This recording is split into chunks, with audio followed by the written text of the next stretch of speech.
الله أكبر. ومن يضلل فلا هادي له. أشهد أن لا إله إلا الله وحده لا شريك له،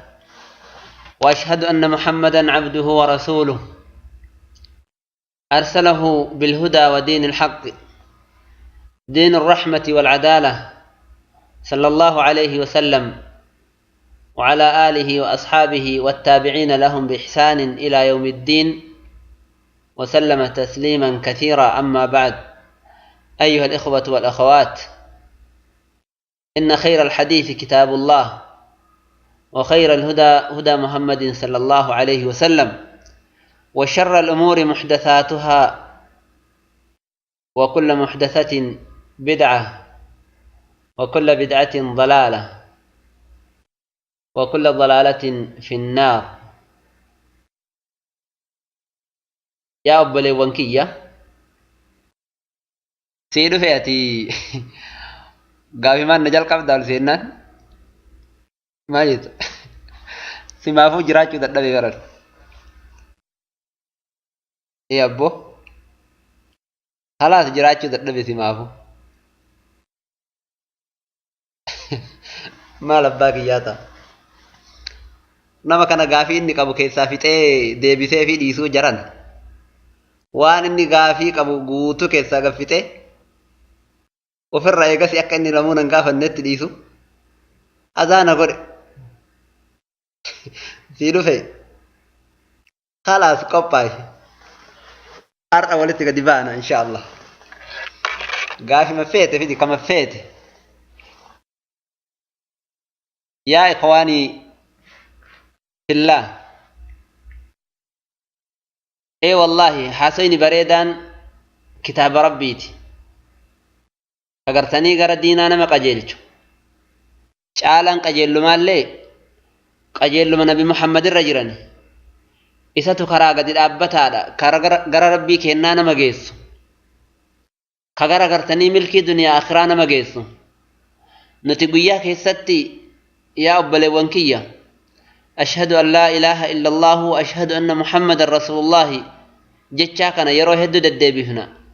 jara lamaan kanatu iyyuu bantuu yookaan furtuu da'waa muslimtootaati. dalagaa hundaa isiitu iyyuu bana waan rabbii kennaaf dalagan islaamummaallee isiidhaan seenan nama islaamummaa seenuu barbaaduuf laa ilaaha illa allahu jedhanii ragaa bahuun tokkochummaa rabbiittu isiidha, ka qalbiin namaa ittiin rabbiif malee waan biraa irraa qulqullaahu. isiitu iyyuu kalimaa ikhlaasaati, hundee gartanii guddoo islaamummaa irraa kataate. erga rasuula rabbii jala deemnee rasuula rabbiitti hidhannee Muhammad ergamaa isaati jechuu ka rabbii kennaati jechuu ragaa baane yaa obboleewwan akhiraa wanni nurra jiru maal inni dalagaa teenna rabbiif qulqulleessuudha. ikhlaasni qalbii hujiiti, onnee hujiiti, utubaa diinaati. milkiin hundi isaatuu ikhlaasa irratti gadi dhaabbata, isatuyyuu hundee guddaadha.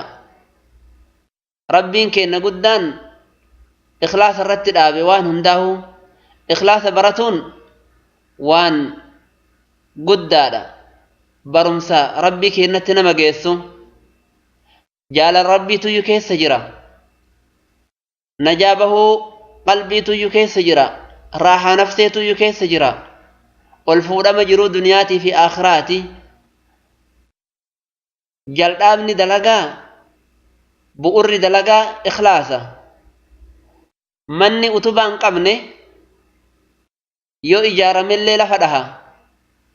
akkuma san dalagaan ikhlaasa hin qabne haga feetellee yoo guddatte bu'aa hin qabdu. innama al'acmaalu binniyyaat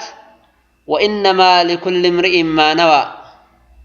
dhagahi yaa obboleessa akhiraa jecha kana deddeebisii xiinxalli ofirratti deddeebisii qara'i. innama al'acmaalu binniyyaat wa innamaa likulli imri'in maa nawaa. subhaanallah dalagaan niyyaa yoon qabaatin qiimaa hin qabdu waan niyyatte malee homa takkan argattu kanaaf ikhwatii fillah niyyaan tuni dalagaa caalti jechuu haa barannu haa beeynu niyyaan waan aadaa jedhanii dalagan gara cibaadaatti jirjiirti yoo niyyaan bira hin jiraatin cibaadaan gara aadaatti jijjiiramti qaama ruuxii hin qabne taati kanaaf ikhwatii fillah nurraa eenyumee namni yeroo waa dalagu niyyaadhaan waa hojjetaa jiru nam tokko Maalik ibnu Diinaarii maal jedhe dalagaa irratti sodaachuun dalagaa caala jedhe dalagaa irratti sodaachuun dalagaa caalaa jedhe maal jechuu yoo ikhlaasan qabaatin dalagaan suni bu'aa hin qabdu jechuudha yaa obboleewwan akhiraa mee lubbuu teenna haala keenna haa of duuba deebinee haa laallu lubbuu teenna haa gaafannu dalagaa hagam dalaynee dabarsine dalagaa hagamtu ikhlaasaan dalayneetiin dabarsine jecha meeqa jenne jecha keenna san keessatti meeqa gartanii ikhlaasaan dubbanna jennee haa laallu sila rabbii keennaaf hojjenne moo namaaf dalayne moo duniyaaf dalayne moo sa'atii dabarsine hoo rabbii keennaaf dabarsine moo namaaf dabarsine moo maaliif dabarsine uf duuba deebineetiniin haa laallu nuti wanni nuti argannu homa gartanii ikhlaasaan rabbii keennaa qulqulleessine niyyaa saalihaan dalayne qofa arganna jaalannuu jibbinu yaa gabroota rabbii jiruu teenna hunda isiitu rabbiif godhuu ni dandeenna nuti wallaahi ni dandeenna sa'atii dalagaa teenna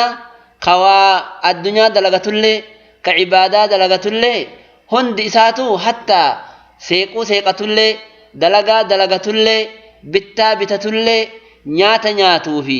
ka ijoolleetii fi warra ofiitti sadaqatullee hunda isaatuyyuu laga gartanii khayrii gooneetiniin yaasuu ni dandeenna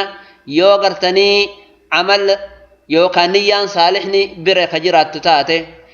wallaahi niyyaan gaariin aadaa cibaadaatti jijjiirti ati yeroo waa dalaydu hundaa niyyaa saaliha qabaadhu cibaadaa rabbii irratti jajjabaadha jedhiitii dalagadhu yeroo waa nyaattullee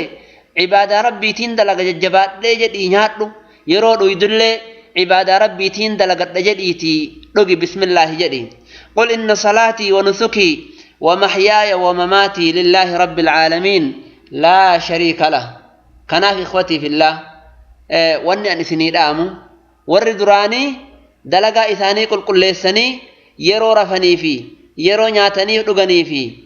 إثان عبادة ربي نية إثاني صالحة أنانين ربي بركة إثاني حق رأت نكيستي هم بسي يا أبلي وان آخرة قلب إنساني نورة تاتي جسم إنساني نبرا ديم اللي هجين إنساني نكيستي هفي سببني كنا مالي بيتا وانيا إنساني خالصة قل تاتي في يا أبلي وان آخرة قل إن صلاتي ونسكي ومحياي ومماتي لله رب العالمين فمن كان يرجو لقاء ربه فليعمل عملا صالحا ولا يشرك بعبادة ربه أحدا كناف يا أبلي وانكيا ور رياء كني ورنا أرجي أفوادل كني معلومة هدتا قيا قيامات مخلوق ضعيفة كنا يوغرتني جال الإسابر بادا